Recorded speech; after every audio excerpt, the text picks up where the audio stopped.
Okay, got dynamics on high because it's a dull day sort of thing. Quite overcast, had a bit of rain. About a week from my birthday, we're going to get a 46-degree day around my birthday, so I can do a Vietnamese coffee spider for Daisy on video. I think she's going to love it. That's the best breakfast I reckon you can have on a 46-degree day. The best breakfast during the wet, our winter so-called, is pizza for breakfast in the morning. Always tastes better when it's reheated up, I think anyway. It's just a personal opinion here. Great for having it before you go out on a swamp hunting trip sort of thing. So, you have a bit of pizza the night before, but it tastes so much. It almost gets to the stage where you just want to order the pizza so you can rewarm it. Not actually eat it on the night you order it. Because it tastes just so much better.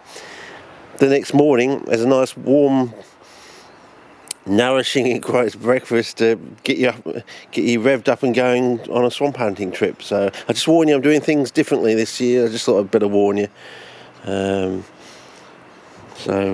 will be sending out some Gemmy in paraffin oil to some of the Mexican people overseas, and maybe one Spanish person who's recently been online. Anyway, I had to. I got a shock.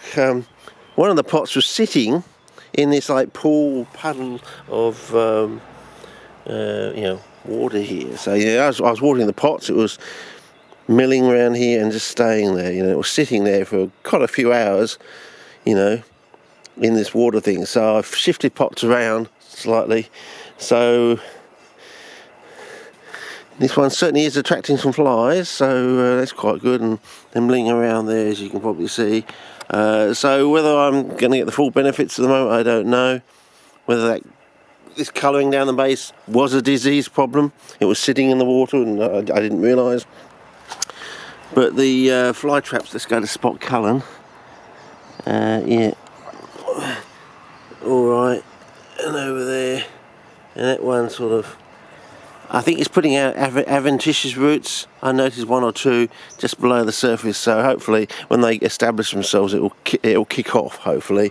I think basically, fellas, this one is telling me all you really need to do, a couple of wedges of aluminium foil down the bottom of your pot with a nice lot, your foam sponge, then a mixture of 50-50 polystyrene and perlite, maybe fine perlite, and then just charcoal on the top. So the charcoal on the top is just like an inch and a half to 2 inch layer of peat.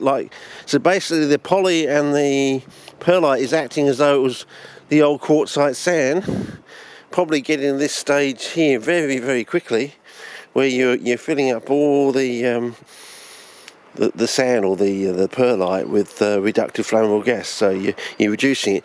Mainly I'm saying this because, since I'm on Spot Cullen, this one, it's lost its red colour now on that leaf there. I don't know if you can see that, but it's and these ones, they've lost their green. So these ones are starting to grow in here. I don't know if you can see that. So mixing, and then this one's coming on too. So And what with these ones over here, raw egg still seems to be better than cooked egg, but cooked egg pinks faster, but doesn't get all the way to the full redness, apparently. I'll have to look at experiments over there and maybe make a separate clip. The egg sand one is a bit of a conundrum too. Doesn't seem to be going off so far. We've got the original one here, red up the top, bit of grey down the bottom. This one's really an eye-opener. Look at this, red down the bottom where the perlite is. First on one side and then starting to do the other side. So it is doing there. So, but all the grey up the top. So it's almost like you're inverting the pot. Like you've got a greying and smelly pot down the bottom. You've got the greying and smelly pot up the top. Yeah, and this one here with just the polystyrene, absolutely no greying, no reddening at the moment. So. Don't know. You can't grow an organism if it's not there. Now it's the old extinction is forever business in reverse. Once you wiped out an organism, you can't have it because it's not there anymore. It doesn't exist anymore. You've got to have some form of propagation there to actually get the organism to grow And this one, as I said, so far, maybe we'll get a surprise. Maybe the whole thing will just suddenly bloom red or something. I don't know, but we'll keep an eye on it. But so far, on this one with the egg back in, yeah, it really is reddening up. So, you know, hard-boiled egg in an old pot can get it to go into like a raw egg in a new one. So, on this other one here, this is a bit weird too. Look at that, red at the top, and now it's sort of, the green is almost going black. So, a bit like the sulphur one there. So, and the manganese, yeah, that's going black too with the egg. So that's strange.